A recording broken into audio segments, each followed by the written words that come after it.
শিশুরাই আগামীর ভবিষ্যৎ। তাদের সুস্থ স্বাভাবিক বিকাশ একান্ত জরুরি। আর এই কথা ভেবেই শিশুদের ফ্রি হেলথ চেকআপের ব্যবস্থা করল লার্নিং মিরর প্লে স্কুল। তারা আজ 20 জনের বেশি শিশুর হাইট, ওয়েট ও স্বাস্থ্য পরীক্ষা করেন। স্কুল কর্তৃপক্ষ জানায় আগামী দিনেও এমন ধরনের ক্যাম্পের ব্যবস্থা করবে। শিশুদের সুস্থ স্বাভাবিক বিকাশে সদা তৎপর তারা। অভিভাবকেরাও খুশি এমন মহতি চিন্তাভাবনায়। কি জানালেন চিকিৎসক, শিক্ষক, অভিভাবকরা শোনাবো আপনাদের।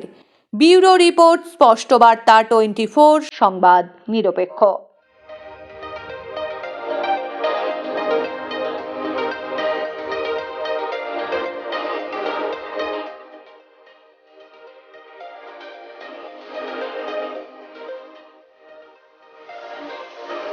এটা তো ভালো। আমি শুনেছি, আমার বাচ্চা পড়ে না, আমি তবুও এসেছি যে ওর একটা চেকআপের দরকার ছিল। আমরা অনেকদিন ধরে ভাবছিলাম যে চেকআপটা করাবো। এখানে হয়ে ভালোই হয়েছে। ওই আমার আরেক ছেলে এসছে, ওর 3 বছর বয়স। তো আগেও অনেক কিছুই পারতো না, এখানে এসে অনেক কিছু শিখেছে। ভালো লাগছে। এটা একটা আমাদের প্লেইং স্কুল, তো হচ্ছে এখানে অনেকগুলো আজকে এখনও পর্যন্ত 20 জন মতন বাচ্চা এসেছে।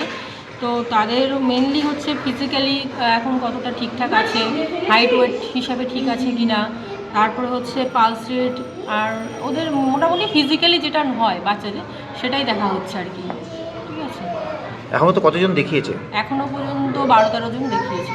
কোনো রকম সমস্যা কিছু বড় সড়ো কিছু হয়? এখন যে কজনকে দেখেছি ঠিকই আছে। খেলাধুলার মধ্যে থাকলে বাচ্চারা মোটামুটি ফিটনেসই থাকে। তো দেখা যাক আর যে কজন আছে দেখে নিই একটু। আরও কিছু কিছু বাচ্চা হয় এখন ওভারওয়েট হয়ে যায়, হ্যাঁ, তো সেটা একটু খেলাধুলা চর্চার মধ্যে থাকলে পারে সেটা ওদের অনেকটা রিকভারি করতে সাহায্য করে। সমস্ত বাচ্চারা রয়েছে বেশিরভাগ ওরা খেলার সময়টা পায় না। স্কুল, বাড়ি, পড়াশোনার চাপ এগুলোর জন্য ওরা খেলতে পারে না। এখন মাঠে যাওয়া তো ভুলেই যাচ্ছে বাচ্চারা। তো এরকম একটা প্লেইং স্কুল থাকলে পারে সেখানে ওরা ওদের খেলাটাও করতে পারবে। অনেকজন বন্ধুবান্ধব তাদের সমস্ত একসাথে এসে বসে তাদের মধ্যে সেটাও কিছুটা সম্ভব হবে। ওদের আজকে একটা হেলথ ক্যাম্পের আয়োজন করা হয়েছে।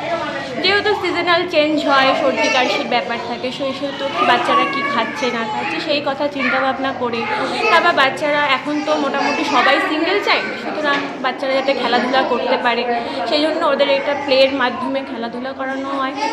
আর হেলথ ক্যাম্প বলতে ওদের স্বাস্থ্যের প্রতি যত্ন বা সর্দি কাশি চেকআপ এগুলো নিয়ে নানা রকম ক্যাম্পের আয়োজন করা হয়েছে।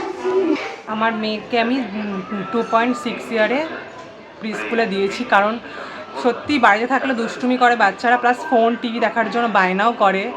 তো আমি এখানে দিয়েছি এই কারণে যাতে ও স্কুল কী জিনিস স্কুলে যাওয়ার আগে বোঝে, প্লাস ও আমাকে ছাড়া থাকে। মেনলি হচ্ছে এইটাই, ও আমাকে ছাড়া একদমই থাকতে চায় না। আমি এই কারণেই আরও প্লে স্কুলে দিয়েছি যাতে ও নিজে থেকে কিছু শেখেও, প্লাস এখানে খেলাধুলোও করানো হয় নিজের মতন। আর বাচ্চারা আজকালকার দিনে কেউ বাইরেও নিয়ে যেতে পারে না আফটার করোনা, তো ও এখানে এসেও অনেক ফ্রেন্ডসও পেয়েছে। তো মেনলি এই কারণেই দেওয়া যাতে ওইখান থেকে থাকে, প্লাস ও স্কুলটা কি বোঝে। আর এখান থেকে অনেক কিছু শিখেছেও, নিজে নিজে অনেক কিছু শিখেছে। এর আগে আমি ওকে কিছুই শেখাইনি, মেনলি ওই প্লে স্কুল থেকে সব কিছু শিখেছে। বেসিক যে এডুকেশনটা হয় বাচ্চাদের A to Z, তারপরে নার্সারি যে রাইমসগুলো সবই এখান থেকেই শিখেছে। আর এখনও স্কুলে এসে মানে ফোন নেশাটা অনেকটাই গেছে। ইভেন ও ফোন চায়ও না আমার কাছে, আমি ফোন দেখবো।